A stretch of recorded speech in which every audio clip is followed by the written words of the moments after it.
on en parle peu.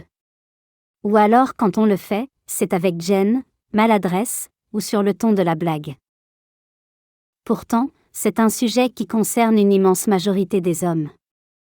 Il est universel, intime, mais aussi très souvent mal compris, la masturbation. Et si, au lieu d'en faire un tabou ou un sujet à éviter, on s'autorisait à en parler franchement? Surtout lorsqu'il est question de santé. Car derrière les clichés, les jugements ou les non-dits, il existe une réalité bien plus nuancée, bien plus riche aussi. La masturbation n'est ni une mauvaise habitude, ni un remède miracle. Elle est une pratique naturelle, courante, parfois utile, parfois problématique, mais surtout profondément humaine. Aujourd'hui, on va s'intéresser à son lien avec la santé masculine, et en particulier à son impact potentiel sur la prostate. On va démystifier tout ça, s'appuyer sur ce que dit la recherche scientifique, évoquer les effets positifs comme les limites, et surtout, replacer cette pratique dans un cadre équilibré, respectueux du corps et de l'esprit. Pas de morale ici, pas de dogme. Juste des faits, des explications claires, et un regard bienveillant sur un sujet qu'il est temps de traiter avec maturité. Partie 1. Pourquoi parler de masturbation? Si le sujet est aussi délicat, c'est parce qu'il touche à l'intime, à la sexualité, à l'éducation, ou plutôt à son absence. Pendant longtemps, la masturbation a été perçue comme une pratique honteuse, parfois même dangereuse. On l'a accusée de causer des troubles mentaux, de la fatigue, de la stérilité. Bref, un vrai catalogue d'horreurs sans fondement scientifique. Et pourtant, la plupart des hommes, et des femmes d'ailleurs, la pratiquent à un moment ou un autre de leur vie. Selon les enquêtes de santé sexuelle, plus de 90% des hommes déclarent s'être masturbés au cours de leur vie, et une grande majorité continue de le faire régulièrement à l'âge adulte. C'est donc une réalité bien plus banale que ce qu'on veut bien admettre. Mais au-delà de la pratique elle-même, il y a une question essentielle: quel effet cela a-t-il sur notre santé?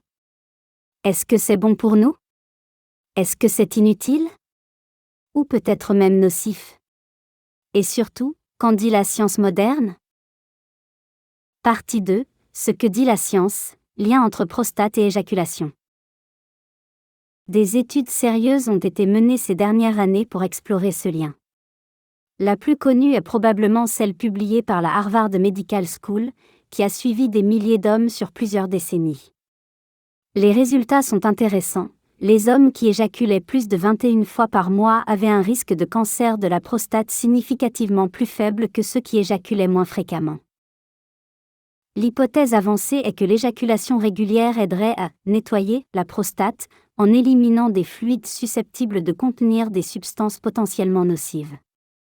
En réduisant la stagnation des sécrétions prostatiques, on limiterait ainsi les inflammations chroniques, qui peuvent jouer un rôle dans le développement du cancer. Il ne s'agit pas ici de dire qu'éjaculer souvent protège automatiquement du cancer, mais plutôt qu'il pourrait y avoir un effet préventif modeste, mais réel, dans le cadre d'un mode de vie globalement sain. Partie 3. Les autres bienfaits de la masturbation. Au-delà de la prostate, la masturbation a d'autres effets bénéfiques sur le corps et l'esprit. Lors de l'orgasme, le corps libère plusieurs hormones qui participent à la détente et au bien-être. La dopamine, l'endorphine et la prolactine procurent une sensation de plaisir, réduisent le stress et favorisent l'endormissement. Des études montrent aussi que l'activité sexuelle, qu'elle soit solitaire ou à deux, a un effet positif sur le système immunitaire, sur la tension artérielle, et même sur la santé cardiovasculaire en général. Certaines personnes l'utilisent pour calmer l'anxiété, se recentrer sur elles-mêmes ou retrouver un équilibre émotionnel. La masturbation permet aussi de mieux connaître son corps, de comprendre ses désirs, ses limites, et donc d'améliorer, à terme, la communication sexuelle dans le couple.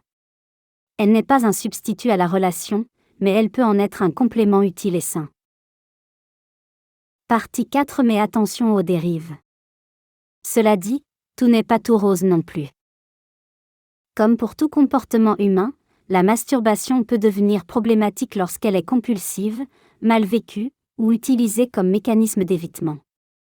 Quand elle devient une échappatoire systématique au stress, à la solitude ou à la frustration, elle peut masquer des troubles plus profonds. Chez certaines personnes, elle prend une place excessive, au point d'impacter la vie sociale, les relations amoureuses ou même la productivité au quotidien. Un autre point important concerne la pornographie.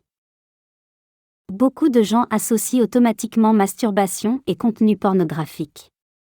Or, une consommation excessive de porno peut altérer la perception du plaisir, fausser les attentes sexuelles et créer une dépendance psychologique difficile à surmonter. Il est donc essentiel de rester attentif à ces habitudes, à leurs effets sur le moral, l'énergie, la motivation et la relation à soi-même. Encore une fois, tout est une question d'équilibre et d'intention. Partie 5. La clé, écouter son corps et trouver son rythme. Il n'existe pas de norme idéale, pas de chiffre magique. La bonne fréquence, c'est celle qui vous convient à vous, ici et maintenant, en fonction de votre corps, de votre rythme de vie, de vos besoins émotionnels. Posez-vous la question, est-ce que cette pratique m'apaise? Me dynamise? Ou au contraire, est-ce qu'elle me laisse fatiguée, démotivée, irritable? Est-ce qu'elle me connecte à moi-même? Ou est-ce qu'elle me fait fuir mes émotions? Se masturber n'est ni bien, ni mal en soi. C'est une action, neutre, dont le sens dépend du contexte, de l'intention, et de ses conséquences. Et comme toute pratique corporelle, elle mérite d'être observée avec bienveillance, mais aussi avec lucidité. Si cette vidéo vous a aidé à voir les choses autrement, pensez à vous abonner, et surtout, à partager vos questions ou vos réflexions en commentaire. Parce qu'en brisant les tabous, on construit ensemble une santé plus libre, plus lucide, et plus sereine.